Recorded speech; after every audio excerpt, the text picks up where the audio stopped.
I got your list, Andrew. Yeah. So I'm good to go.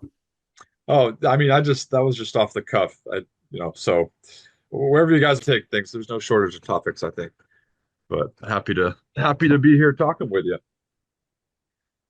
I have a couple of questions um, that are kind of into the Yeah, weeds, and so I don't know if we want to jump in that way. But I hope we get to them at a certain stage. sure. Yeah, whatever works, guys. I'm flexible. Try to be. Okay, Jared, do you want to get us started or tell us what to do? Yeah, sure. So I mean, it's set up. We kind of are recording by default, so there's no real necessity to do a kind of formal start, and we can just start hanging out and chit-chatting. So, yeah, Andrew, is there anything that you'd be most excited to start with? Some more general stuff, or right into the meat of some of the astro and Oh, axiology, and yeah. yeah. I mean, I think it's helpful to contextualize things personally a bit. Um, if we want to start there, we can. I'm always interested in people's personal narratives, how they find their way into Yeah. certain material. And the sort of How I Found God book series stuff that I'm doing is playing on the importance of telling those narratives. Hmm. So that's one way to begin.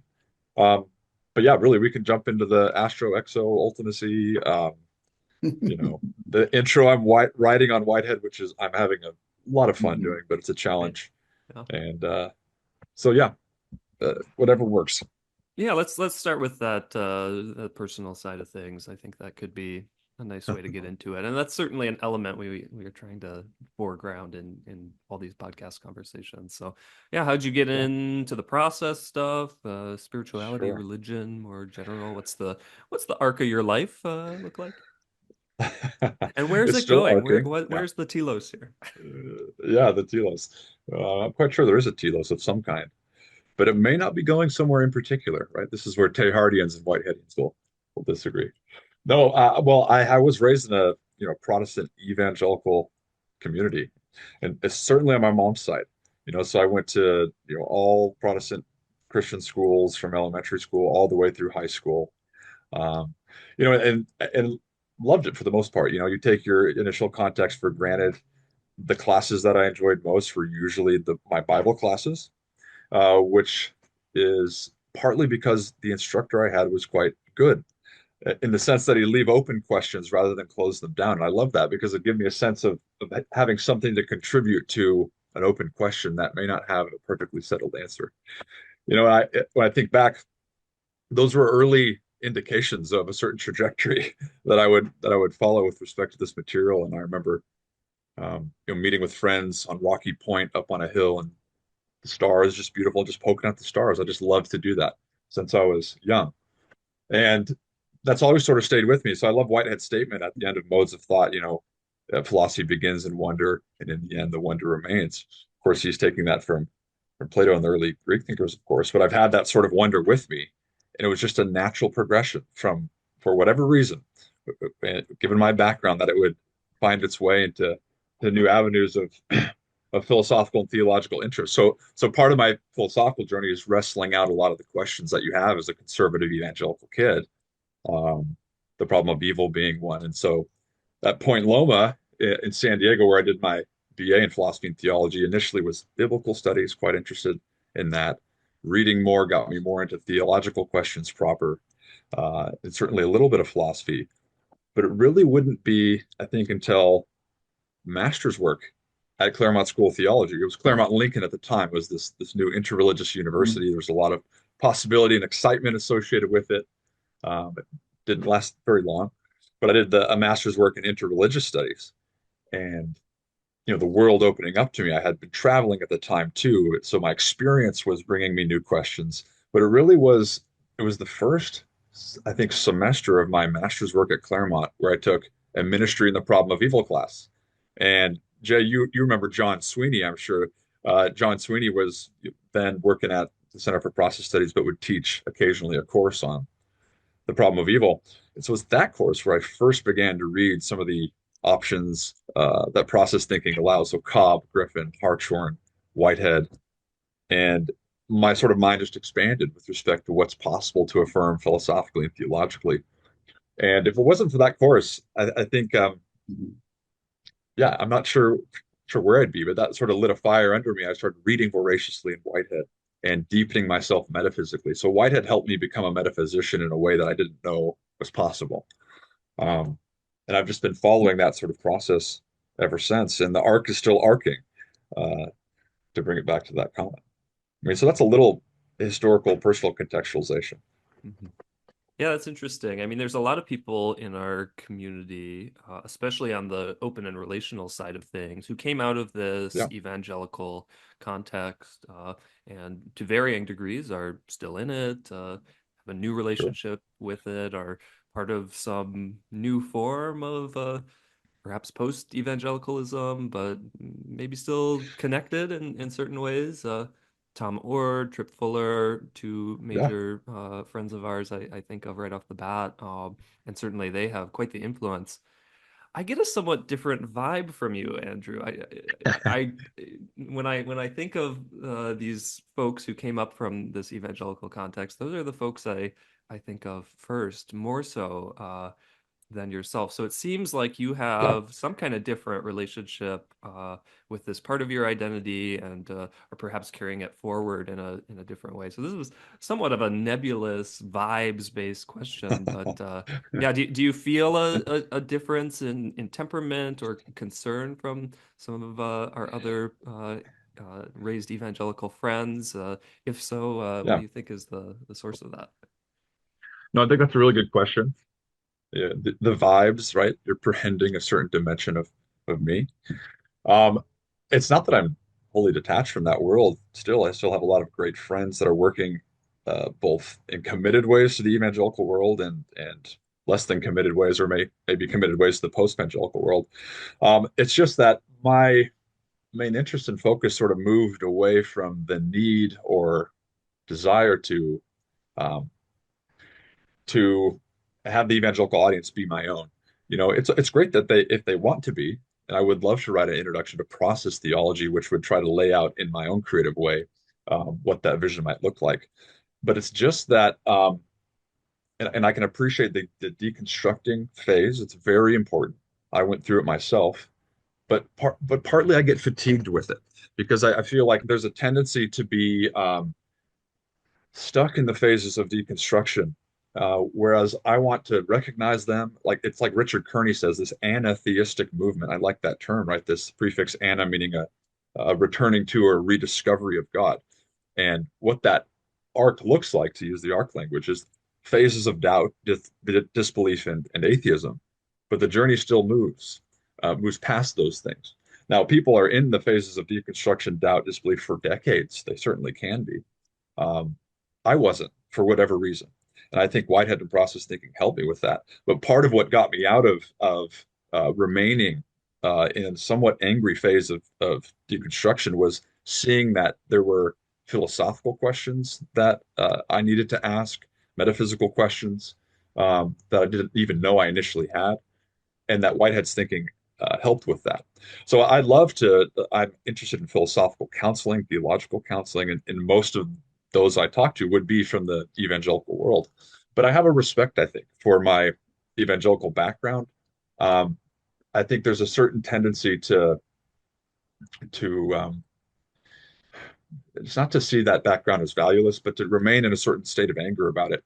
And I don't know if I really have that. I taught for 2 years after my master's at Claremont, at my evangelical high school, 7th through 12th grade, teaching Bible classes. And of course, I wasn't, teaching as an evangelical person, but you can do a lot of creative things within a certain context that is the evangelical world. So that's nothing against Tripp, nothing against Tom, certainly. They're brilliant communicators. Open relational world is great. It's a more palatable expression of certain key intuitions that I think process thinkers give that flesh out more robustly in a metaphysical sense. Do you think that's fair? I mean, uh, there's differences Mhm. between them, right? Right. Process thinkers seem more metaphysically committed, as it were, than certain dimensions of the ORT world. Yeah, that would be my sense of things too. And in some ways, the process tradition is a little more I mean, there are multiple expressions of it in different faith lineages already. Sure. And I mean, I think the open and relational folks certainly aspire to that as well. But when I engage with their discourses, it feels like I'm stepping very much into often a post-evangelical type of context, which for me is Yeah. very unfamiliar. That is not a history I have personally. Yeah, sure. Well, Uh, and let me just add to that. I think what must happen, I think Jay, you're brilliant at this, is in order for process thinking to have an impact beyond the ivory tower of the academy. And we were just at Harvard, Randy Oxier saying, he won't even let people write dissertations on Whitehead because it's just going to get them nowhere, as it were. I disagree, but that the audience that's going to take and run with these insights is much broader than just the academy, and so we need to find a way, struggle to find a way to express these insights creatively and in language that can be digested. Jay, what you're doing on Open Horizons is a great example of that. I'm trying to do that in part with my Mhm. Whitehead book that I'm currently writing, but it is a challenge and it's a need. I admit. Andrew, let me tell you one place where I still hear the evangelicalism in Yeah, you. It- sure. um, one trait of a lot of Christian thinking, but that includes evangelical Protestant thinking, is a Mhm. preoccupation with ethics, Mm. where the kind of consuming question, one consuming question is God, and another is goodness. Yeah. How can I be good? What happens when I'm not good? What is goodness? Hmm. And there's an element of Whitehead, as you know, that is interested in beauty. Yeah. And to really be in awe of some forms of beauty, you have to leave behind questions of goodness. Um, Aspects of the natural world, for example, flare forth in non-moral ways, but they're still awesome. You can hear forms of music that are abrasive and not necessarily conducive to anything you'd call goodness of the soul. I'm thinking of forms of doom metal music, for example. Sludge metal happens to be in my mind right now. Uh, Careful. but, but nonetheless, they're intense. And Yeah. there's something attractive about that intensity. So Mhm. I guess I started that as something I hear in you, but you've been very interested in ideals and the Yeah. role of ideals in human life, how when we're drawn to values understood as ideals, is that of which goodness would be one, but beauty another, and truth still another. Do you Sure. think the concern with ideals reflects your evangelical heritage? I guess that's my first question. And the second is, where does Mhm. beauty fit in for you? Yeah. That's a really great question. Um, you have me thinking now of Evangelion, right? The good news, right? Which evangelicals should be uh, espousing. But my initial gut reaction to whether or not that's an expression of the evangelical dimension within me is probably no. I may be Mhm. wrong about that, but I wasn't always preoccupied, or at least clearly preoccupied with the status of value, the Oh, status of really? goodness, Uh-huh. beauty, and values. Well, and it's not that I wasn't, right? Because the Judeo-Christian backdrop, right? In part, the universe is seen to be good, right? There's already this primordial Mhm. acknowledgement of a sense of certain worth attached to creation already in Genesis. Of course, I knew about that, but I think the philosophical impact of value wasn't really understood by myself until deeper in grad school and wrestling partly with Uh-huh. Whitehead because certainly, and I think McGilchrist here recently in Max Scheler's work, the German phenomenologist, because there's a certain proclamation that value, I think, that I came to see value as involved with, right? It's announced to us in a certain way. Um, so the idea that we enter a sort of axiological tabula rasa eventually became very absurd to me, like Mhm. as if we're the sole creators of what reality is rather than an expression of it. And Whitehead really helped me say that. Um, Beauty is a wonderful place to begin, and or aesthetic intensity, say. And it is where Whitehead begins. There's one statement he has where he's essentially responding, I think it's modes of thought, to this question of where it is that philosophy should begin. He says, well, could begin more rationally with mathematics, more theologically, with questions of God. But what I recommend is we look to the aesthetic dimensions, because for him at least, they were um, so sufficiently obvious in the human experience Mhm. that they have to be dealt with, like the vulgarities we see in um, moral failures, ethical failures.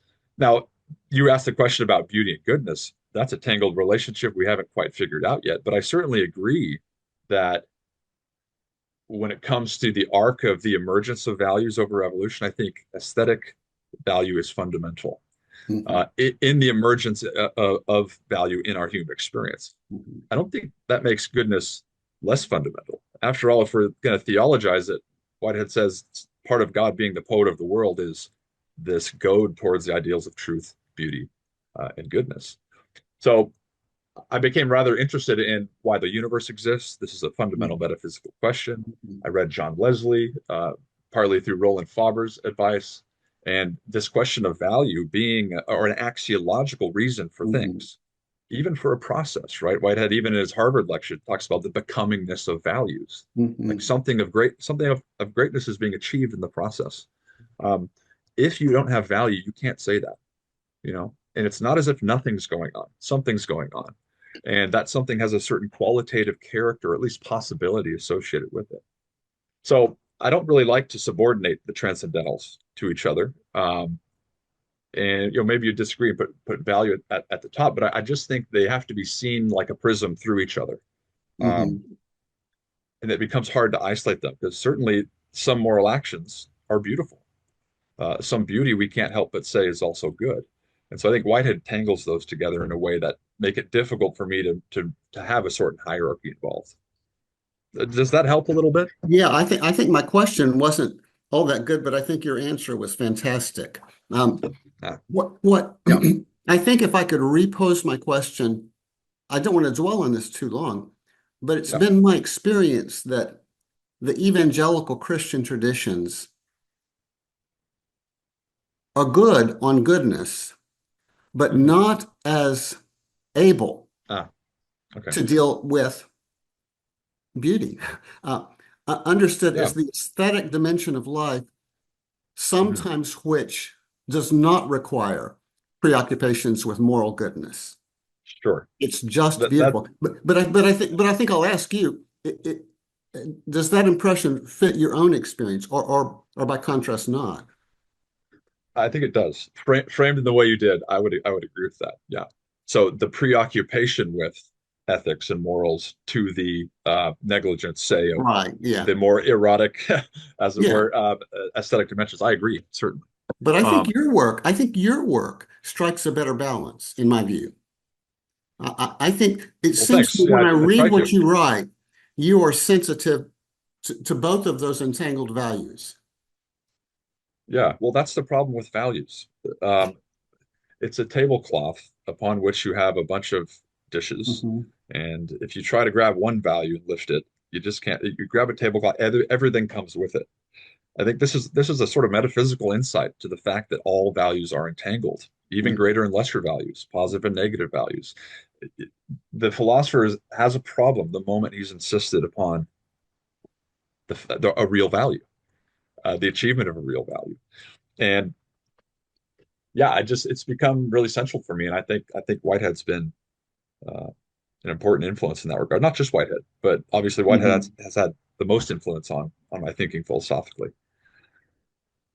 So Okay, Jared, Yeah, back to you. yeah. Should we turn there now? You're writing an intro to Whitehead. There's a couple of those, yeah, maybe a more already. What unique do you hope to bring with your own work here? good. Yes. Okay. So it's certainly the case that there are introductions to Whitehead's thinking, right? Each generation offers a one or two. The problem is most of the introductions to Whitehead's thinking are about as difficult as reading Whitehead himself.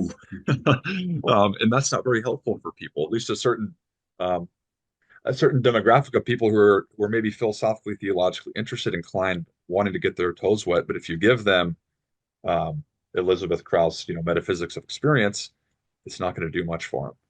So I felt the need to contribute something positive to in the introductory demographic that would include the value of what previous texts have offered, but also transcend them as well. So Jay knows this. I think Jay is brilliant at this. The work, the introductory, the language you're offering in Open Horizons is a beautiful Yeah, expression of that. Your short book on what is it, right. 5 questions, It was, I is think it was also brilliant eight. at It was that. eight, but it was really written for a 8. Chinese audience. Yes. So, and they were So that's why not, you left God out.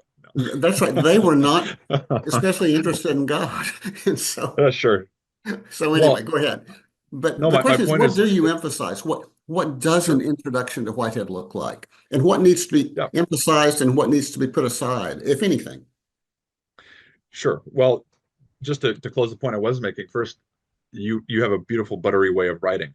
Bob Mesley has a great way of writing. His Templeton text is probably the go-to text. Hmm. Slightly more complex is somebody like Tom Hosinski, but it's a Hmm. great stubborn fact. Creative Advance is a great and wonderful text. So the text that I'm writing currently tries to strike a mean between Hmm. those levels of communication. Hmm. So it's not as if we're not going to have to think. We got to think.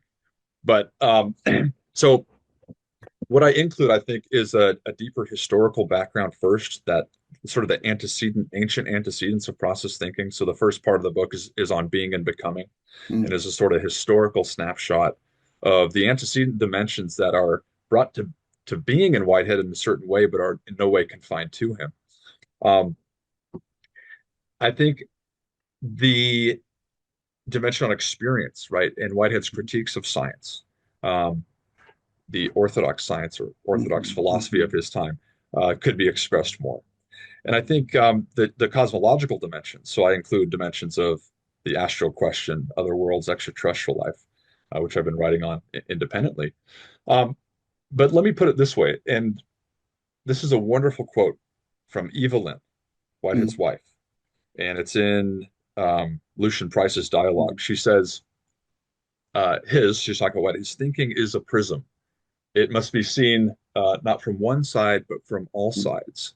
So seen, as one looks from underneath and overhead, you see it spinning with light and color. And so, this prismatic metaphor for approaching Whitehead is helpful. You could see each introduction as a side of a prism. In fact, when I was learning Whitehead, I read almost every introduction that I could get my hands on. It was like I was looking at the side of a prism. But I take that metaphor in this book, and each part of the book is the side of a prism that we're looking through, but never detached from the others. So the last thing I'll say is I'm a fan of Whitehead's God, as you both know. Um, and I think I'm able to communicate a certain vision of it that perhaps hasn't been done Hmm. before. So I'm trying to do that in a playful and a creative way, and with some humor along the way. So again, I want the text to not be a overly difficult text. So, but writing an intro is hard. It's not obvious what to leave out, what to Yeah. include. We struggle with not confusing what Whitehead really says with what we want him to say, right? So here's Right. this subjective element. All I can say is those are things I'm struggling through, but there's a romance involved, and I have an Yeah. intellectual crush on Whitehead. Otherwise, I wouldn't be writing this text. Hmm. Hmm. So You didn't mention Sherburne, and I mean, I know you probably did yeah, mention Sherburne in your book. What do you make of Sherburne? He's had such an influence on people reading Process and Reality. Um, yeah, what's your take on Sherburne's key? yeah. The key was Sherburne's key. It was very helpful to those listening who don't know that. That's his essentially his reorganization of Process and Reality so that it'd be more readable for intro students. I mean, you are getting Whitehead in that book. So I think that's a great text. But again, I don't think it's wise to hand people Process and Reality per se if they're wanting to get their feet wet. Um, I mean, at worst, that sort of could turn them away from what really could be a transformative worldview, and it was for me. And so what I'm attempting to do is sort of communicate that transformation in palatable language. I think Sherburne does a great job. Um, in that text, but I think that's still too heavy for a lot of people. I don't really like Sherburne's Whitehead without God stuff. Of course, he was important part of that discussion. What was the early article? Maybe in the maybe 80s or so. Um, I think problems arise there. So part of what I want to do in this text is show at least why Whitehead and myself find that something of the divine element is needed to make sense of some real problems or questions that arise when thinking about the emergence of experience and the wider process of the cosmos. So I have nothing major against Sherburne. I just don't think I think overlooking or dismissing or saying we don't simply don't need what Whitehead termed God or renaming it, arguably, is not a step that I would make. But process people are friendly together. This is an open argument, and I think When it's important to keep the humor there. uh, when when when I read Process and Reality under John Cobb, I, like many of the other students, used Sherburne as a Yeah. key to understanding an actual occasion of experience. Mhm. And so Sherburne's diagrams became embedded in our minds, and you know, Nice. that's what an actual occasion is. And Cobb casually noted one day a problem with his diagrams, and that is that the, the past actual world, understood as the universe of previous actual entities, was actually part of the concressing process, not Mhm. outside it. So it's the Right. universe that concresses in a moment of experience.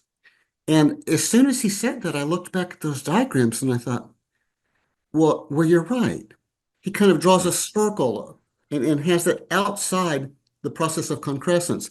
So I guess the point is just how instrumental uh, Yeah. diagrams and it can be that may mislead as well as inform. That's a brilliant point. And one thing I am doing with this intro I'm writing is including a few attempted diagrams. Yeah, I'm yeah. not a big fan of diagrams, but of course, each intro to Whitehead tries to include some diagrams. So I agree. There are some great diagrams in Sherburne. The whole universe concressing. I mean, Whitehead modes of thought. The whole universe conspires to create a new occasion. Yeah, yeah. Um, it, the past is settled in an objective sense, but it flows into the concressing, right? So you can't actually really distinguish a concressing occasion from what the whole No. universe is doing. Um, yeah, I think that's very important. Um, one way I like to frame it is the universe at every moment is rising up from the truth, right? The Mm, historical truth. And if we're going to jump to the consequent nature, this is God as mm, the ground of truth, right? mhm. Um, that the universe is literally built on truth, right? In the sense of a process universe that has achievements in the past that are indicating certain directions for the Mhm, future. mhm. Jared, I see your hand. Yeah, I want to dwell a little bit on this Yeah, God discourse in Whitehead studies. So you just had an article come out in the latest edition of our Process Studies journal, yeah. defending the goodness of Whitehead's God How against some dare I? detractors. So yeah, could you kind of set the stage? What's going on with this Sure. discourse around Whitehead's God and Yeah, morality? Maybe any connections to the discourse about Whiteheadian metaphysics without God. And I'd be interested to yeah. hear you try to kind of steelman these positions. See if you can give a good argument for why they think the way they do, even as you are taking an alternative route. Yeah, that's tough. And I was just on with Peter Sashti Hughes, who was one of my main critical dialogue partners in that article this morning. Um, right. Well, it's not a new critique of Whitehead's God. So Stephen Lee Ellie, a number of years ago, I think it was a whole book on Whitehead, but he, made the claim that perhaps provocatively we should not just think of a primordial and consequent nature, but a diabolical nature. Maybe we should add that Interesting. to Whitehead's God. Of course, he's being provocative, and I mean, of course, there is something to be said for statements Whitehead makes. He does make statements that might lend one to think that, well, this is hardly a God that is fundamentally good. There's also the problem that, well, you can't really speak of Whitehead's God without some world, right? So divine goodness, if there is such a thing, requires expression somewhere. Um, and I think that, we can say in some sense that, well, really, the world is the context in which good is discerned, but God may not necessarily need to be good. Um, I think so. I think my critique of Peter and Pierre Francisco Basel in that article is to say that I don't think they've taken the full sweep of Whitehead's statements into account, at least in part. Right? And Peter is provocatively saying that Whitehead's God is really the devil, right? Um, it'd be an odd understanding of the devil, though, I think. So I think this is where I don't think you can just focus on the aesthetic element. So where the critique is made that Whitehead's God is really more interested in aesthetic intensity rather than moral intensity, um, I think you can make that case, um, and might have to within a process universe, but I don't think that means that Whitehead's God is not good, per se. And I do think you have to do some gymnastics a bit to overlook what I interpret to be some very clear statements that Whitehead makes on the issue. I argued with Randy Oxier in Munich a couple of years ago about this, where Whitehead talks about the necessary goodness of God in the last part of Process and Reality, and people love to overlook that. Um, so if I were to steelman the case, it's the case that, well, aesthetics really takes precedence, and that the real qualm is how we situate the relationship between aesthetics and ethics, or beauty and goodness. And in the end, Whitehead's God is really more interested in the beautiful. And if that requires evil, which for Whitehead sometimes it does, then that really casts major doubt on the goodness of God. Um, so I don't know if I've made the case strongly there, right? But I just think that it's important to see that if there's any goodness at all, okay, so we can frame the question larger, forget about God for a second. If there's any goodness at all, if any value is achieved, we have to find a way in which to metaphysically make sense of this. Part of the brilliance of the theological tradition is to say that values don't originate from nowhere.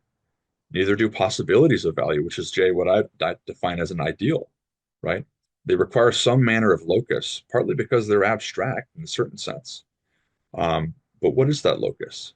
And I think the right move, and I think Whitehead saw it too, is to say that truth, beauty, and goodness are part of the noetic content of a divine mind. Um, that doesn't mean goodness is achieved, partly because it's never wholly up to God, right? This is the beauty of the process framework, this radical, scary creativity and freedom. God deals with the possible. The world is what actualizes. So if we're looking for evidence of goodness in the world, or the lack of goodness, right? This is not necessarily an immediate doubt on at least Whitehead's God, right? Because they come together. Yeah, Dave. Andrew, would it be possible to say that, let's take goodness for a second, Mhm. and let's define goodness as compassion, or at least that's one form of goodness. And compassion as empathic feeling of the condition of another entity and wanting the well-being of that entity on that entity's own terms. Nice. And so let's define compassion that way, goodness in terms of compassion. Here's my question.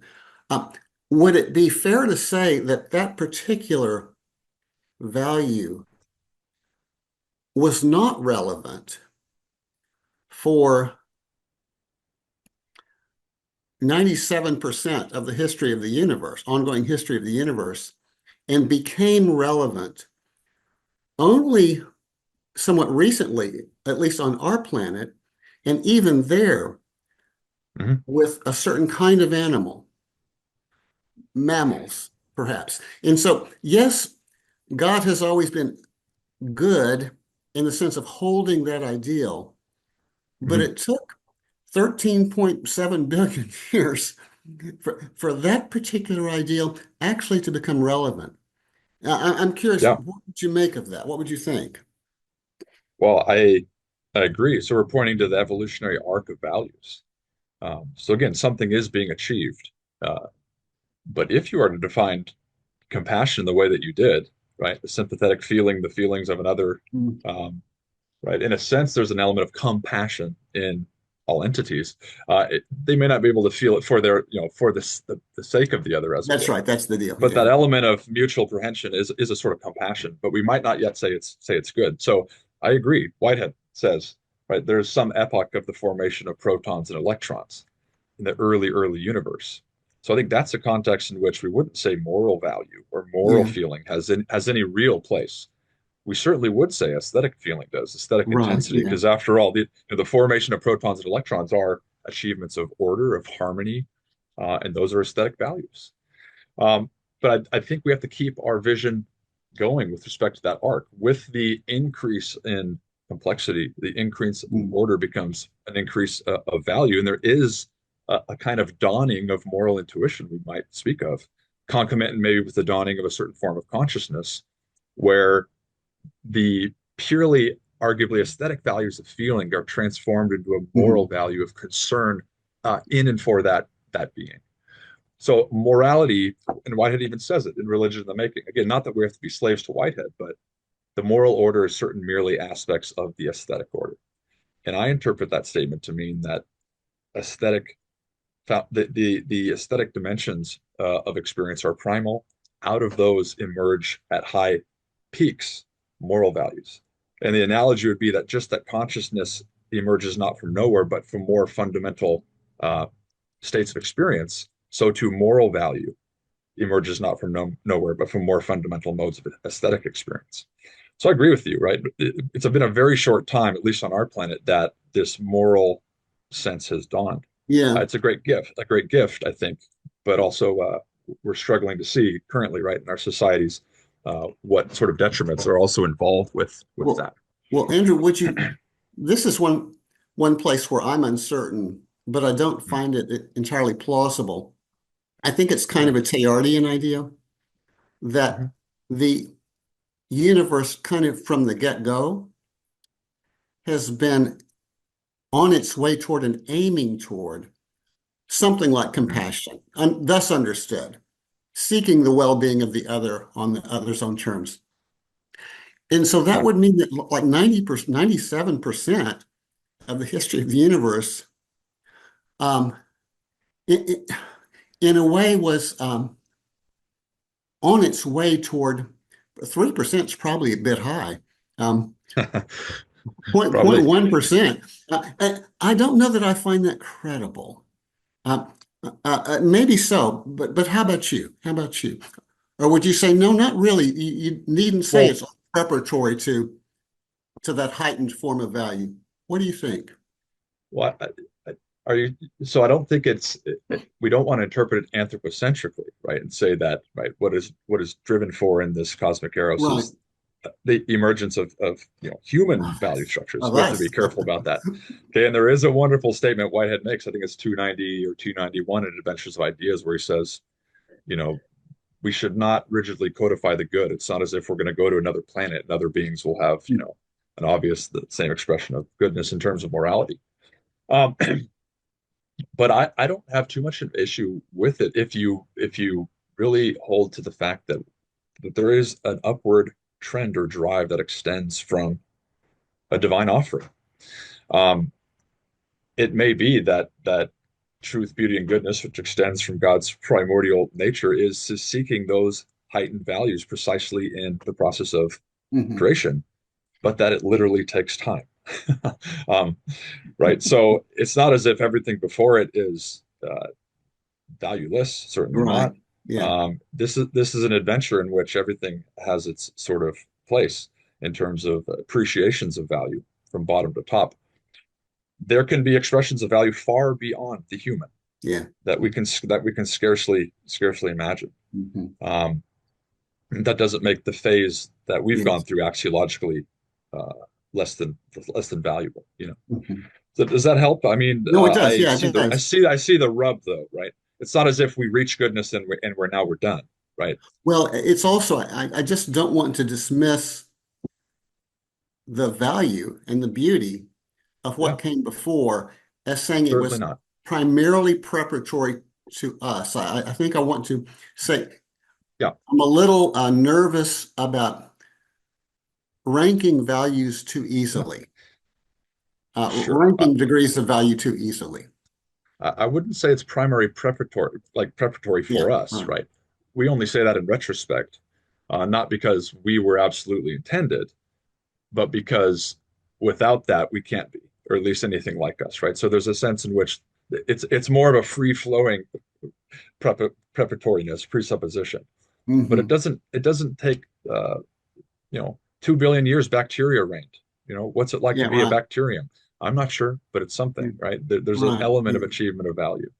So I want to hold that arc together. I'm not Mhm. trying to retrospectively say, we have more value and it's all about us. It happened to be the case that that's required such that creatures of ourselves and our inclinations have Mhm. emerged. It need not have been that way. It could have been different. Yeah. Probably, yeah. But there is a rub there. I agree. One of the unique aspects of the process tradition, and certainly Whitehead's thought in particular, seems to be holding teleology in a really unique way. I've had a Mhm. number of experiences where I've been talking with people about Whitehead who are like vaguely familiar, and they say something like, "Well, Whitehead wasn't really a teleological thinker," and I always scratch my head a little bit at that sort of Yeah. apprehension of his philosophy because I, I see teleology through the whole ontology he presents. It's ubiquitous, in fact, Yeah. but it is Mhm. not the kind of preordained global sort of teleology that I think people are typically thinking of, and which perhaps can more rightly be associated with Teilhard, Yeah. with an asterisk there, of course, for a lot Sure. of the discussion we had at the Villanova conference. Yeah. But Good. yeah, I mean, this seems like one of the really kind of unique offerings of a process worldview and philosophy that okay, we can still be negotiating and thinking along this dimension of Hmm.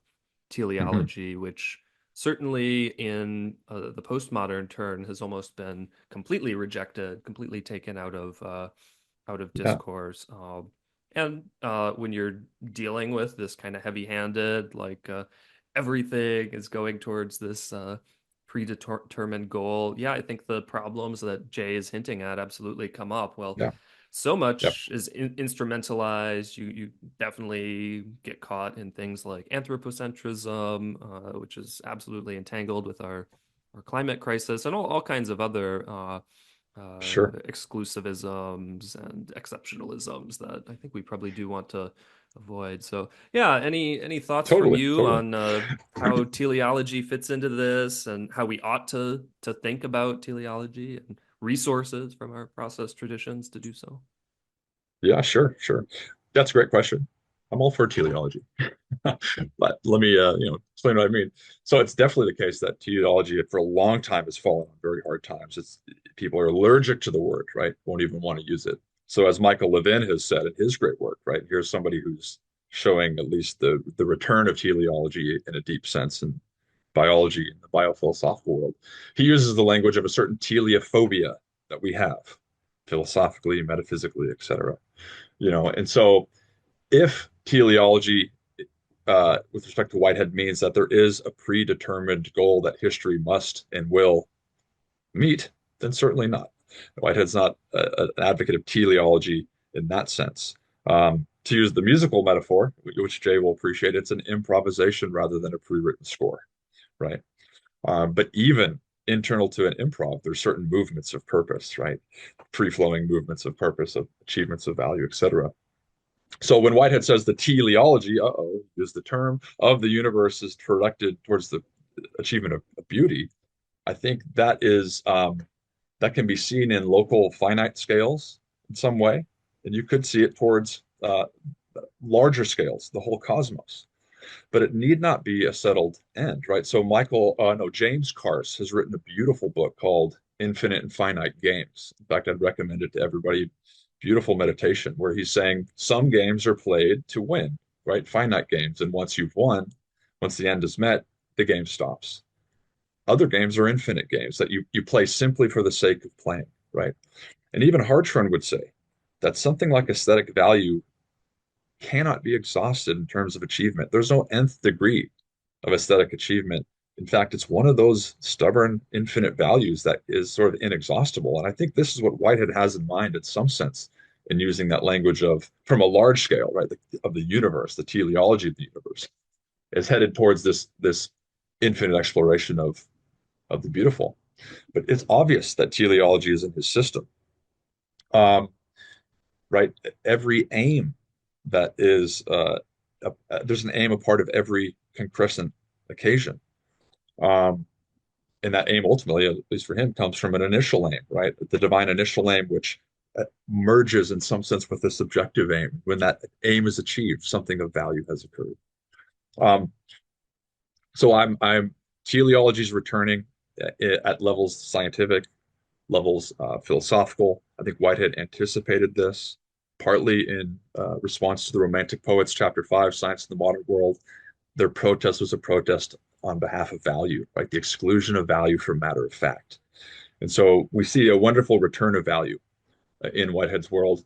The last thing I'll say is we're an expression of it, right? Again, we don't want to be anthropocentric. We do want to be anthropocosmic. We're an expression of the cosmos and not a deviation from it. And I just will not give up on that point. Whitehead has a great line, right? Scientists animated by the purpose of proving they are purposeless constitute an interesting subject of study, right? This is a sort of playful, a nudge to these performative contradictions that we beings, which in every moment and every day operate through purposes, aims, ideals, we're haunted by them. Um, those don't come from nowhere. There's antecedent dimensions of that which extend all the way down in nature for Whitehead and really are never ultimately absent. So I think teleology is still returning. We need more creative work on that. Part of the difficulty is rethinking how we use the language. It's not a William Paley type of thing, right? That we're not dealing with design arguments of teleology. It's not Right. divine design, it's divine desire, right? Mm. And that's different. But teleology belongs in the desiring universe as well. So does that help a little bit? Yeah, absolutely. And I mean, I've seen it likewise coming up Yeah. in certain ways. Certainly, some of the like chaos theory, cybernetics type stuff has been talking about ideas of attractors Yeah. as well. Yeah. And I mean, that's Hmm. unique. Levin's work and others thinking, well, maybe there's some top-down causation in addition Sure. to this Sure. purely kind of billiard balls. Deterministic Right. version of the story that we get so predominantly. And certainly, if Yeah. something, if a more complex integrated entity is causing something amidst its parts or in other ways, there's some kind of intention or aim to that activity. And I mean, the Yeah. second you start thinking about human life and our own experiences, obviously we intend to do things, and uh, in many cases, we're able to take the intention and implement it in action in various ways in our lives. And well, obviously there's teleology here. So at what point Yeah. Yeah. does this enter the picture? Is it this miracle human phenomenon? Well, that doesn't really make sense. And now we're stuck in anthropocentrism in a different way. And so I Right. think Right. the anthropo-cosmic rebuttal is a strong one. I think a big part Yeah. of this is a certain dimension of realism that the process ontologies typically have. Which I mean, that's another kind of major turn we're seeing towards speculative realism and related trends. And I think here Yeah. again, Whitehead very much anticipated things. I mean, to extend your jazz metaphor, well, I mean, yeah, you can play any note in an improvisation, but the specific attainment of value of that note is going to be significantly determined and colored by the presence of the other notes Yeah. in the field. And I mean, a skilled jazz musician will tell you, well, yeah, there's no wrong notes, perhaps, because the improvisation continues, and such Yeah. a blue note can be recontextualized in a phrase by a skillful musician to actually be Sure. evocative and not just sound bad or mistaken or out of place. But that requires that there are real relations between the subsequent notes temporally, Hmm. but also within a field at any given time. There's these other instruments as well. Yeah, so Well, that's yeah, definitely no, part of this. Please. I'll let you jump in just a sec, but Whitehead, of course, was a great lover of music, and he has, this great statement again. There's some gems in the dialogues book that Price writes. There's Mhm. controversy about the book, but to continue the musical dimension, but there's relations not just among actualities, right? But the actual and the possible. This distinction is very, Mhm. very real for Whitehead, and he has a great statement where he imagines this composer, composing this beautiful piece of music, and then he says, "But everywhere around him hover the infinitudes of possibility, the alternative ways this vastness might be expressed." Right? So it's like the emergence of an eternal object of some wild patterned kind of some way, maybe. But right, but we're not just related to actualities, we're related to possibilities, and not just in any neutral sense. We're related to the possible through a compass of value. Um, so I think that's important to keep in mind because it's not as if we invent the possible in some way. We don't invent, arguably, a value structure that's associated with the possible. So it may not be good or bad notes, but there's harmony and discord, right? Again, these are not trivial. We don't invent those concepts. So I just think to see ourselves as an expression of them, use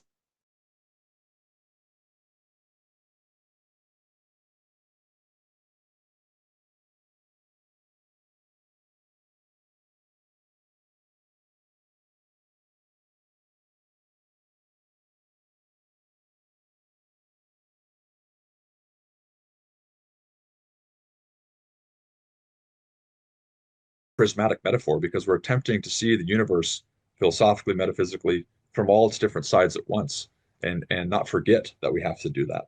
But it's rather hard to do. Last thing on the teleology bit, people don't like teleology for a number of reasons, but there's a theological bias, of course, right? Uh, if there's purpose in nature, in some sense, does that mean there's a larger purpose behind it? And we're facing the meaning crisis, as you know. There's people are dragged into nihilism in different ways, and sometimes they like it, right? I don't really like the nihilistic perspective, and I think there's good reasons to reject it. And I just think that relocating value in nature is a helpful remedy to that, and seeing ourself as an expression of that value is also a helpful remedy to that. We start with experience. Sorry, Jay, I was laboring on, but I think you wanted to jump in. Well, I did want to jump in about teleology. Yeah, As I read Whitehead, not that Whitehead is God or everything Whitehead says is right, but sure. it seems to me that in processing reality, the the telos of every single concressing subject is satisfaction. Every concressing subject is aiming at satisfaction in the moment. Uh, in the subjective immediacy, that's his phrase, Hmm. of the moment. And in processing reality, he says it's the intensity that the concressing subject is aiming at. So intense satisfaction, which is enhanced by harmony. But his primary word is intensity. That seems to me, Andrew, to be a different kind of teleology than, say, to talk about ideals, which might Hmm. inspire or which might lead us to explore, or move us into the future, or take us onto a journey. So it's led me to distinguish, I think, in conversation with you, a distinction between the value of ideals and the value and the existential value of immediate experience on its Hmm. own terms for its own sake. And on the existential value of immediate experience, I don't think it's quite right to call it an achievement, or you can, but something's missed. The subjective immediacy of it, the Hmm. joy, and actually that's another word to use this, the enjoyment of satisfaction. So on to music. Tonight I'll be playing Yeah, music at a local restaurant, and we will play Proud Mary by Creedence Clearwater, right. and we'll get into it. And we won't be aiming toward the end. The joy is in Yes. the music itself. And I Hmm. think if somebody came up and stopped us at a moment and said, are you having an achievement? I think we'd say, I think you're missing something. It's Sure. the process of enjoyment itself that is where the value is. Um, Yeah, yeah, and so that's kind of a question. Would you be happy with two kinds of value, the value of ideals and the existential immediacy of satisfaction? And granted, satisfaction is yeah. realizing ideals. I know that. And Sure. actualizing possibilities. I know that. But there seems to be a difference. Any thoughts on that for you?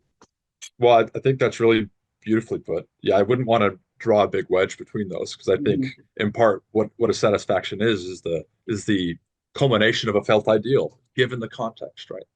So, Right. but That's it's right. That's right. certainly the case that, like, I like your right, this moment is ultimate too, right? So Yeah, I think yeah. when you're emphasizing the primacy of this moment as being ultimate, I think you're Yes. pointing to in part what you've said there. So, and I absolutely agree that purpose teleology, if we're going to use it in Whitehead's universe, is internal to the process, and it's an infinite game and not a Mhm. finite game. Uh, so that when we say our lives have purpose, we're not saying you know, we're not using an end state to frame that. It's like saying the purpose of your life is your corpse, right? So the purpose is not something you achieve at the end. It's something that is Mhm. achieved in and through the process. So if someone interrupted your musical song tonight, that would be sort of unfortunate. Um, but even the whole song is an event, right? And there's That's events right. within the events, in a sense. And at every phase, there's anticipations and felt Mhm. valuations. Um, each playing of a note could be seen as a sort of Mhm. satisfaction, so we could extend the metaphor. I just think you can hold those two together and see it from local finite dimensions of the universe, and then from a Mhm. larger sort It's of, if you want, infinite Andrew, it's perspective. the Zen Buddhist in me that wants Yeah, not to forget the primacy of the moment. So there's actually a absolutely. religious dimension to that for me. It's this moment is absolute too. It's that Yeah, emphasis. But I agree with yeah, you. You needn't put a wedge there, but it's to preserve the ultimacy of the present moment sure, that leads sure. to that question. And I think just existentially, practically, because I think Whiteheadians want to practice this too. It's a good reminder that purpose is sought in the momentary, uh, through each Yeah. tender movement. It's like those things which slowly and tenderly operate by love, right? To quote Whitehead, but it's not. Sometimes I don't think we see ourselves living purposely until we have certain achievements in the future, right? Yes. Right. But there's whole antecedent, uh, you know, dimensions that allow that achievement to come into being. So the achievement of the song is not necessarily its ending, right? But one would know that the song had achieved something without that ending too. So right, there's phases of events. It's a satisfaction of the musical event. And you remember that passage in part five of Process and Reality on God, where he talks about the Galilean vision.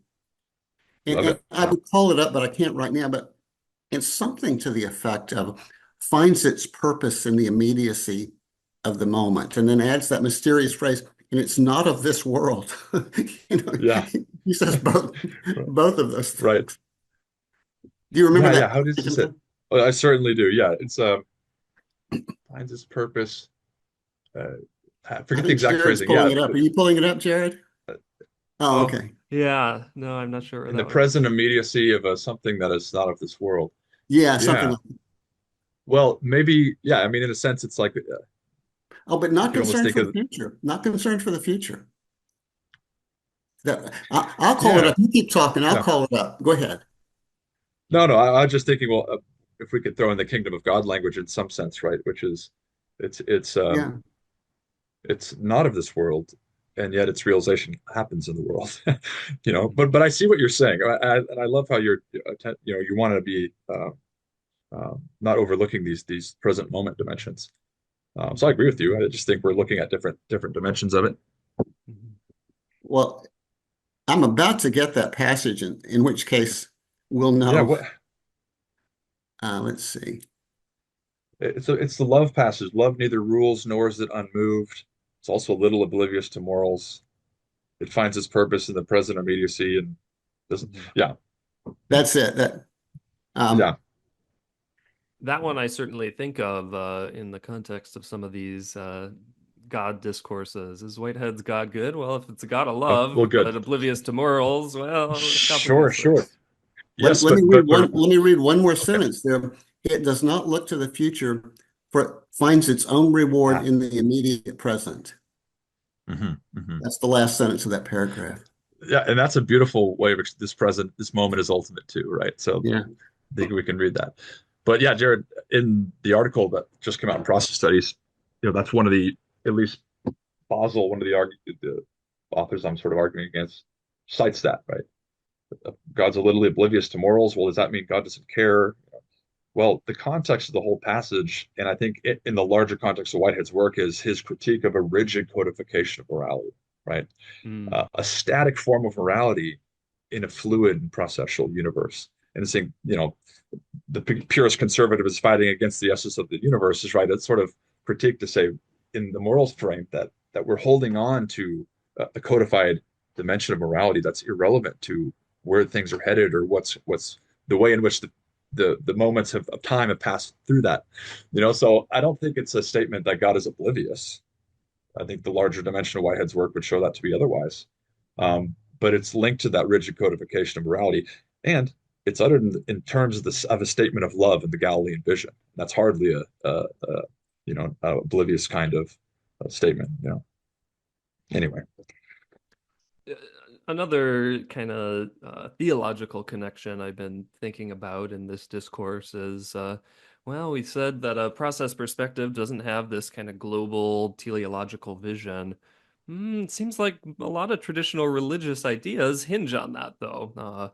The kingdom of God, certainly, that we hear about in the New Testament and is central to Jesus's sayings. Well, a lot of the interpretation of that has been in this kind of teleological frame, and yeah, certainly eschatology, even more so. Well, there's some kind of culmination or final end towards which this creation, cosmos, and the human's place in it is pointing. How do you yeah. reconcile these things? Well, I think you can have finalities of uh, great finalities of achieved value, but they need not end the process. So I think to the extent that eschatology has been understood to be um, after which everything has ended and the process has Closing stopped, of the book at the back it's not a cover. yeah, it's not a closing because even you could say that.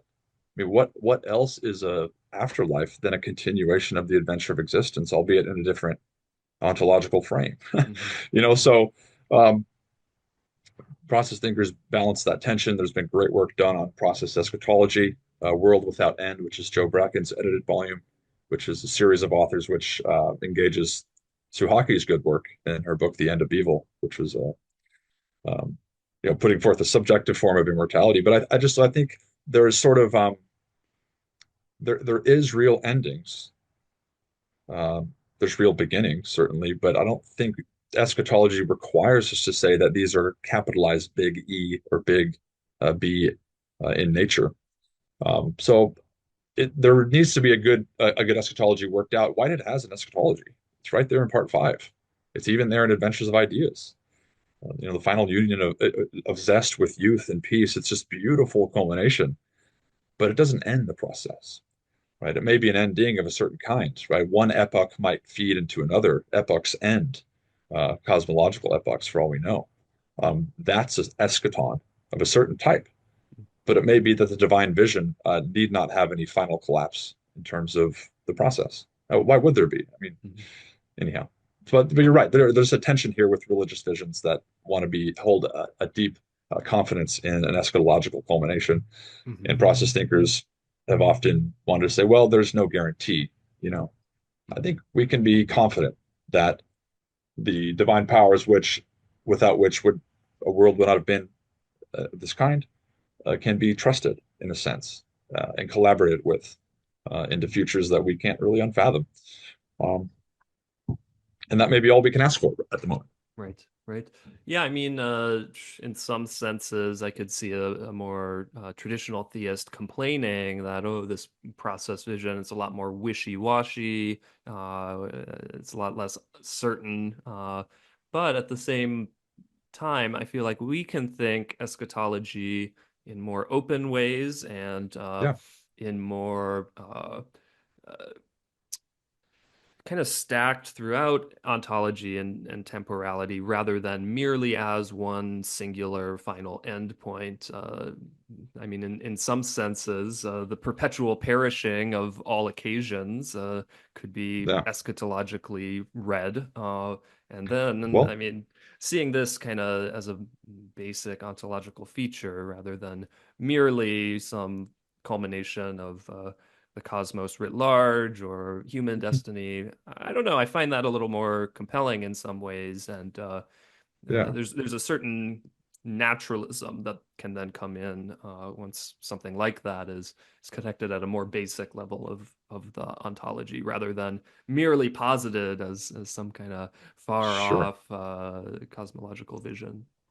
But we should remember too, process and reality is analysis of perishing, right? Um, Whitehead was bugged by the real transitoriness of things, right? There's a eschatology is going on all the time, in some deep sense, and I think process thinkers want to extend that out and say, well, that it's an imminent eschatology and not necessarily transcendent eschatology. Yeah. Um, and even on traditional Orthodox understandings, like it's not really an eschatology as I mean, it's the end of a certain creative creation of in some way, but it's not as if that's the total end, right? Afterlife is a continuation um, in some way, and so there's eschatological stages, I think, for Whitehead that are happening all over the universe. You could think that you could read it naturally in terms of evolution too. It's like there's stages of, from Big Bang to emergence of life, emergence of mind. All these are endings and beginnings, and I don't see why we can't read something like that happening on a very large universal scale, the ending of a cosmic epoch, the birth of another, right? If Cratio continua. if you think of the consequent nature of God as the ongoing concrescence of the universe, which it is, uh, then in fact the eschaton is occurring all the time. It's I like realized us. we're swimming in an ocean of something that receives and integrates everything that happens into Mhm. whatever beauty is possible. So it's continuous and ongoing, but it is also here now. And Hartshorne had such a deep sense of that, of Yeah. that lives contribute to something more than they are all the time, all the Hmm. time, not just at the end of their lives. And so for him, for him, the notion of personal life after death was not important. It was for Marjorie Hmm. Suhaki, and it is for me, it is for others. But you've Yeah. got eschatology even without personal life after death, and it's the consequent nature of God. And for Hartshorne and people like that, it's continuous. Sure. Sure. So it will never not be the case that Hartshorne's life doesn't continue to influence. Right. Right. So it's the object of immortality. So you're And is remembered and somehow preserved in whatever goodness it realized. yeah, Everlasting. yeah, definitely. I mean, I certainly understand that at the very least, everything is objectively immortal in the consequent nature of God in some deep way. Right. Um, the question Griffin and others have raised is, well, is that enough, really? Like, so you can sort of use the argument from evil in that context and say, well, it's not quite enough. Suhaki sort of put it that way too. Hartshorne's objection was right to immortality as a career after death, like literally an infinite sort of. So I think he told Griffin that if it need not necessarily be everlasting, well, maybe I'd be more open to that, right? And I don't think he objected to anything in principle and process Whitehead's thinking to make that No, not possible. and he doesn't have the final word, but I do think he thought that the Certainly not. preoccupation was a bit selfish. He thought that. Sure, it I'm can on be the other understood that side. way. I'm on the Yeah, other side, but I yeah. think there's some wisdom in his perspective there. The way he Also, put it is we have to finally come to terms with God being more important than we are, right? And I yeah, and I right. and I, and I, li- and I like that. There's something deeply right about that. My critique, though, is that I think he's being too unimaginative for the process universe, right? Where Whitehead really says, although it's neutral, the system is neutral on life after death and spiritual beings, there's no reason the question couldn't be uh, satisfied on other evidence, provided Right, it's right. trustworthy. So that's the thing, right? There's the opening to NDE experience, et cetera. Like, is the evidence trustworthy? And then even in Adventures of Ideas, he says, he could imagine a context in which, right, that the intimacy, the mutual imminence of occasions between God and the world is Yeah. so intimate that there might be a possibility of freeing ourselves from our body in a Wow. sort of Yeah. post-mortem state. Who knows what that would be like? Yeah. Yeah. Um, so It's that's where I say Hartshorne may not have been being, as imaginative, I hope. But he's yeah. got a point, of course. Yeah, there's terrible ways to envision immortality, boring ways, static ways, and then there's ways in which the adventure doesn't end. There's infinite exploration of worlds upon worlds rolling over, Yeah. right? Well, I So, hear Roland Faber in there. well, that's I think it's Coleridge or Shelley, but that would be my approach. Yeah, Yeah. Hey, Andrew, can we turn to astrobiology just for a moment? sure. And I have a question here. I know that some people are interested in the question of whether there's life in other dimensions or on other planets and the like. Um, it seems to me it depends on partly on what you mean by life, but Mhm. if by Yeah, life you mean something like, and I'll use some Whiteheadian phrases, self-enjoyment, self-creativity, decision, emotion, subjective form, feeling, prehension. I see where you're going here. There is so much life beyond this planet, and it doesn't need to be biological life as we understand it to Mhm. be living. As a Yeah. matter of fact, it's also an empty space, Hmm. which is actually not a vacuum, but a plethora of momentary pulsations of experience, each of which have those properties. So, uh, Yeah. help me out here. Help me out here to sort through this question of life beyond Earth or whatever. Wonderful. Yeah, I totally agree. And what you've nicely expressed there is Whitehead's living ontology. So Mhm, mhm. I'm proofing a chapter right now called Whitehead's Living Ontology for a Space and Philosophy volume, but that's partly what I argue. Yeah. Um, Related to this is also mind, right? And so Evan Thompson, a number of others are writing interesting articles, books, updates on this relationship between life and Mhm. mind. So process thinkers are willing to say mind goes all the way down. In part, that's Right. what pan-experientialism means. Mhm. I argue that we should also, in some sense, say life goes all the way down. Mhm. Um, in fact, I think life and mind are sort of Yeah. inherently wedded together. Certainly, the language you've used of self-enjoyment, of emotion, feeling, these are dimensions that are not absent from the far side of Whitehead's ontology. So, Right. whatever actual occasions are and whatever they're doing, it's not death and they're not dead, right? Mhm. So, and Teilhard struggled with this too. He says, prior to life, there's not death, there's pre-life in Mhm. some sense. But whatever it is, it's not lifeless, right? Mhm. And if it was, right, we face the deep challenge, kind of like with materialism, saying mind from vacuous matter. How do we get life from lifelessness? So I think astrobiologically speaking, or in the philosophy of astrobiology, it would be fun to develop, as I'm trying to do, uh, the discourse of living ontology. Uh-huh. Um, and I think Whitehead affirms that. I think he says it explicitly in Modes of Thought. If you read him Yes. carefully when he's talking about life, he says the absolute self-enjoyment, which Mhm. is an occasion, is how I Mhm. understand life. And Mhm. so he's Mhm. making a direct connection to life being in Mhm. his ontology. And that would make sense in a universe that produced living beings, such as us, right?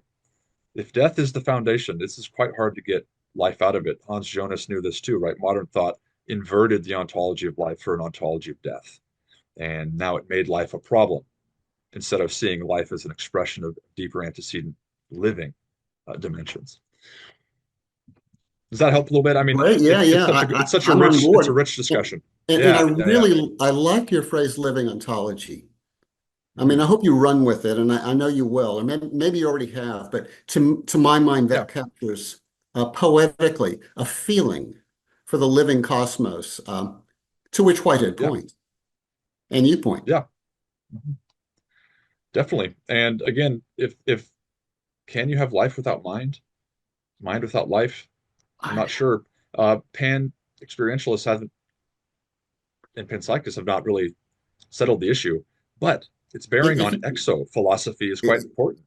if wherever there's life, there is a feeling of ideals to be realized. Mhm. Um, it seems to me there's something like mind. I mean, it Yes. seems to me that mind, that's kind of what mind has to do with a prehension of possibility, I And what think. that means for the process universe is absolutely there's life beyond Earth. If it's an ontology, it pervades the cosmos, right? And you're wondering about the higher achievements of that Mhm. in beings like us and other beings, et cetera. So, yeah, that discussion is really energetic. It's just getting going in terms of the process world. I'm happy to have contributed to that. I know you're doing some good work too, but um, our tradition, Lewis Ford in 1968, his early article was so good. I mean, it's still good. I mean, there's some problems with it, but yeah, this is an underdeveloped dimension of our potential relevance, and it's just fun to think about. That's why I'm pursuing it. Well, it's kind of liberating too, yeah. Mhm. Jared, you It jump is. in here. What do you make of all this? Yeah, I've always been fascinated and really drawn to astronomy. Yeah. One of the things I like so much about that science, that area, is it's probably the most useless of our sciences. Like, I mean, biology connects to medical research, chemistry, similarly. Astronomy, to such a significant degree, is pure sort of yearning for knowledge of our broader cosmos. And there's something very beautiful about that. Yeah, I don't know. In terms of the process, stuff. It makes so much more sense of how we go from matter to organic molecules to simple life forms to more complex life forms. It Yeah. gives a much more comprehensible account of that story than a lot of the philosophies that are typically brought to bear Yeah. on these sorts of questions, where at some point, whoops, there's experiencing and deciding entities, and well, Right. where'd that come Right. from? Hard Well, to hard I to think say. it is. Well, you said something really important there, though. You said there's something beautiful about that, Mhm. right, in the context of astronomy. So I've been thinking a lot about recently. I have a whole proposal that's getting ready to submit for another opportunity, but won't go into it too much. But beauty in the space age, right? How our orientation towards the beautiful, which has always been with us, it's been linked to our planet, has been uh, confirmed and exponentially expanded with the advent of the space age, right? The Apollo mission, looking back, seeing Earth for the first time, seeing its fragile beauty, right? These astronauts, this experience of almost a kind of mystical state of seeing the world for what it is and saying, this is nothing short of beautiful. It's a form of cosmological aesthetics that we've always known about, but that the space age and technology has advanced and Mhm. exponentially, expanded our awareness of what Hubble could see, James Webb can see in more detail. Mhm. And look at the James Webb photos. These are not hideous photos, right? We're seeing that beauty value actually goes beyond Earth as well, right? Mhm. And so I think this is important to keep in mind. The universe is beautiful. It beyond us, within us, and it pushes us towards a certain ethic of beauty on planet Earth, right?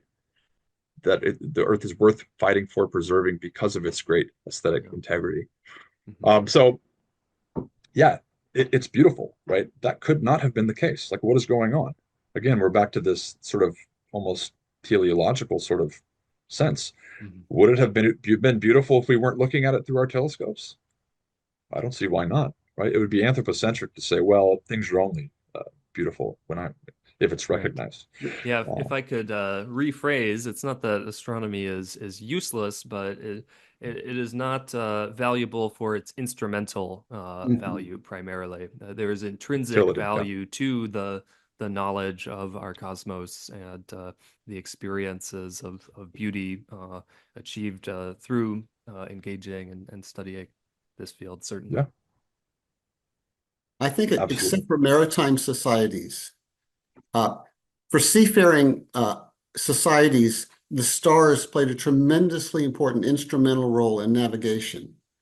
Hmm. And so there, astronomy and practical ends very much coalesced. But Hmm. I agree with you, Jared and Andrew, about the beauty. I'm wondering to both of you, you know, the varieties of beauty, and one form is the sublime, uh, the sense of being small in the presence of something much more than you, like a thunderstorm. I mean, Kant was interested in the sublime. And I'm wondering what forms of beauty are evoked by astronomy, by a sense of the stars and the galaxies and the black holes and the supernovae. The sublime at the very least, but I just Hmm. suspect there's some more as well. Um, Yeah. Well, it's a great question, and I do have a volume titled "Value Beyond Earth: Explorations in Exo-Axiology," which is pending uh, response from Oxford. So my fingers are crossed. But in part, it's sort of looking at that question. One of the authors, a feminist philosopher of science, is weighing in on the space ethics debate, right? Or astro ethics, astro policy. There's all these different terms, and one of the arguments she uses is the aesthetic integrity of Mars, right? So that we have to keep this in mind when we think of colonizing, when we think of if we encounter microbes, so that there's a certain, at least at the very least, a bare fact of aesthetic integrity. After all, even the circular shape, for goodness sake, yeah, right? This yeah, is a yeah, certain harmony. Um, right. so I think that's a part of it. I'm not sure how that would relate to the sublime per se, but it's yeah, related in some sense. Jared. Yeah, I think there's at least what I've noticed in my own experience is there's maybe something of a paradoxical phenomenology to experiences of the vastness and beauty of the cosmos, or perhaps a sort of double exposure of experience. On the one hand, you feel very small. You are realizing your uh, tiny parochial place in this truly vast and uh, complex web of existence. But at the same time, that can often reinforce the sense of realness and like, wow, even in such a incomprehensibly large field of existence, nonetheless I'm here, I'm a A part little of lower than the this. angels, right? Yes, yeah. And so you also get the sense of significance and deep connection and resonance. And it's fascinating to me that those kind of happen often at the same time, or at least Yeah. in close connection, because in some senses, it's almost an opposite experience. The nihilism of, Hmm. whoa, I'm tiny versus Yeah. the kind of affirmation, the deep spiritual affirmation of, ooh, I am in this phenomenal, truly incomprehensible existence. I am, Yeah. and I don't know. Something matters to that for sure. You know, it may also be Well, connected to the experience of the holy, um, mhm. as Rudolf Otto Mysterium depicted, tremendum. Yeah. uh, Mysterium Tremendum et Fascinans. And so Yeah. it's both frightening and fascinating, uh, uh, Hmm. uh, both a little scary and something you're really drawn to at the same time. Hmm. Uh, Yeah. Yeah. and Hmm. I wonder if the experience of the holy isn't arriving in our lives these days, actually, not only with help from the sky and the stars and the like, but with the instruments now. Yeah. The James Webb Telescope that enhances our capacity to feel that. It's like a Bible, except it's a telescope. Beautiful. I think I hear another Open Horizons article coming. Yeah. Well, I wanted to come back to what you said, Jared, because I think it's so important to push back at the so-called Copernican principle. If by that we mean we have been uh, uh, decentered in terms of our meaning, or significance. Like there's the whole discourse tends to focus far too much on size and meaning, size and significance, but it's not the size that counts, right? To be sort of somewhat playful. Obviously, we're not physically the center of the universe, right? But to take that and then say, therefore, we're meaninglessness or not unsignificant, non-significant is, I think, a step too far. What it neglects is the anthropocosmic dimension, right? It would be anthropocentric to say we are the center, and if we've been decentered, therefore, oh gosh, we can't think of ourselves as meaningful. But the anthropocosmic thing is to say, yes, although we've been cosmologically decentered, we have no other choice than to see ourselves as metaphysically recentered in terms of experience. We have to start with our experience as an expression of this cosmos. And I love Whitehead for never really giving up on that, you Mhm. know? So yeah, we're small, but we matter. Even Whitehead says that the first glimmerings of consciousness are a proclamation, something matters, Mm. right? Here is something that matters. That's what consciousness says, the mattering of things, right? Not just the matter of things. So I think that's important. Copernican principle can be overstressed, and in a nihilistic direction, there's no real need for that. Mhm. Um, so that's been part of my debates with Stephen Dick and with others in the Mhm. astro conversation. Right. Right. Yeah. Yeah, as I understand it, one of the insights of the kind of relativistic perspective that has come out of the more recent ventures in physics, at least past 100 years, and so is, well, center isn't some kind of final objective place to be identified. It's relative to where you're measuring, where you're experiencing, Hmm. and so to say that we are not the center is as scientifically incorrect, so far as I understand it, as to Sure. assert that we are the center. One thing that came up relatedly for me in our kind of more phenomenological discussion was in relation to the holy. Another term I thought of is ecstasy. And the kind of etymological meaning of this term is standing outside. And in the space age, we have literally, experientially, come to be able to do that collectively. These astronauts standing Yeah. outside of Earth itself, this cosmic ecstasis of our civilization. So there's something profound there as well. Absolutely. And it makes good sense that this would be connected to deep spiritual experiences, as we're Yeah. seeing some of the same relationships of standing outside oneself, but on a literal, physical, cosmological way, standing outside of the Yeah. Earth, our home. It's called the overview effect, right? Which is of these astronauts having this ecstasis, this almost mystical experience of confronting the magnitude or the minuscule nature of Earth, but never without realizing its fragility and its beauty. So I think there's such a thing as cosmological beauty and cosmological aesthetics. The advance of science and technology has revealed this to us in a way that was not possible, uh, arguably, to our ancestors. And I think part of the proposal I mentioned is to make that more front and center and to draw out some of the implications for how we think about our relationship to Earth and to life beyond Earth. So, Well, we're coming to a close here, but I think we will definitely need to have some subsequent conversations to dig in further. But as a absolutely. yeah, as a wrap-up question here, I'd love to be curious to hear your thoughts as someone immersed in these discourses in this community. Where are some of the leading edges of the process movement, and also Mhm. to a little more of a interesting, intense question. What do you think the process people have been underemphasizing or even getting wrong? Where do we need to maybe correct course a bit here? Yeah, that's a great two-pronged question. So I'd say some of the more exciting directions. I mean, I think this whole astrobiology connection is an exciting direction, which hasn't really been, pursued previously. So I think we should still pursue that. And I'm trying to put my hat in the ring and call other process thinkers to do the same. And in part, Roland Faber and I has the large astrophilosophy volume. That's a nice contribution to it, although it may take your life savings, unfortunately. So the Astro, certainly, there's the more localized terrestrial biophilosophy direction that I think is really quite interesting.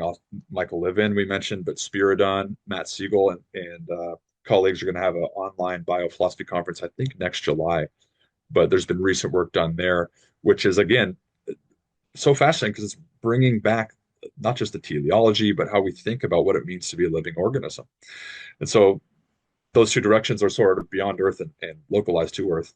There's also the continual energy surrounding the relevance of psychedelics. So I was on a call with Peter and others, Sasha Hughes, who's one of the most important psychedelic philosophers in the world, and I think that is an important direction. And all of these are linked to, of course, the philosophy of mind, which is not going away.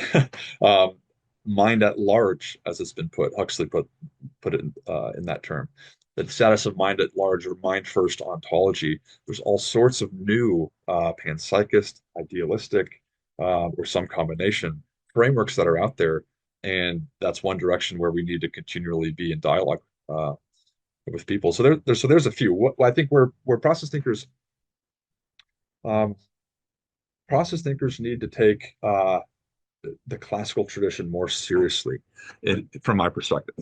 Um, right, so I don't want to belabor the point, but I just think there's much the Eastern Orthodox dimensions, the mystical dimensions of that tradition should be really interesting dialogical partners. Even Aquinas and others, I think the risk is that we straw man certain dimensions of the classical theological tradition and potentially the philosophical tradition too. I think those process thinkers who are trained classically first and then find their way into process are more robust and rounded because they can speak to those connections in ways that I think some have too easily dismissed.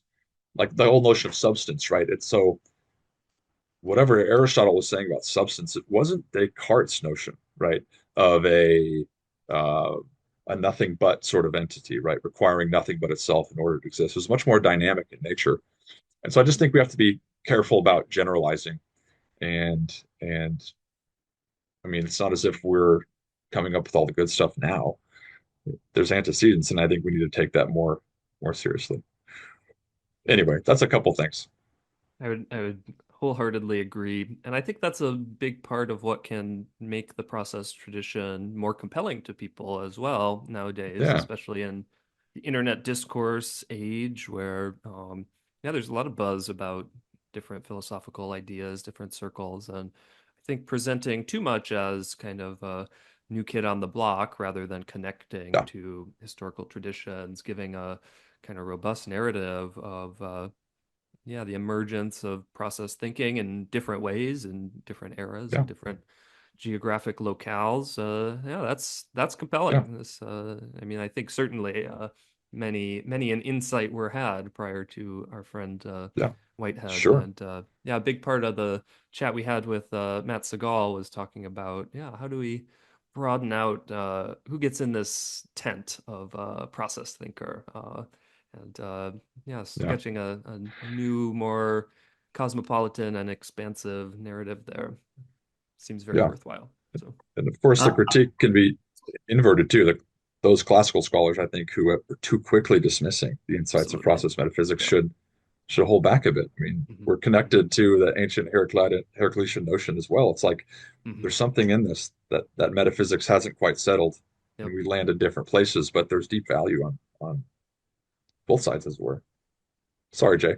well, I'm just struck with how Whitehead had a classical education, and so he was familiar with Tennyson and Keats and Shelley and Wordsworth, of course, and particularly in Science in the Modern World, but also in Process and Reality, would allude to them. Hmm. And so his mind was shaped by literature as sometimes I wish his mind had been a bit more shaped by classical philosophy. Yeah, I think the distortion of the concept of substance comes in part from Whitehead's own rhetoric there. yeah, But nonetheless, he was literate in a kind of almost Victorian way. Uh, but that included a knowledge of poetry, of literature, and a willingness to bring that into the discussion. And I kind of hope for that myself. I don't know if you do. A widening of horizons yeah, yeah, into the arts, into literature. Sure. On our part. I think he was there. Andrew, do you think did he have much to say about music? You said that a little earlier.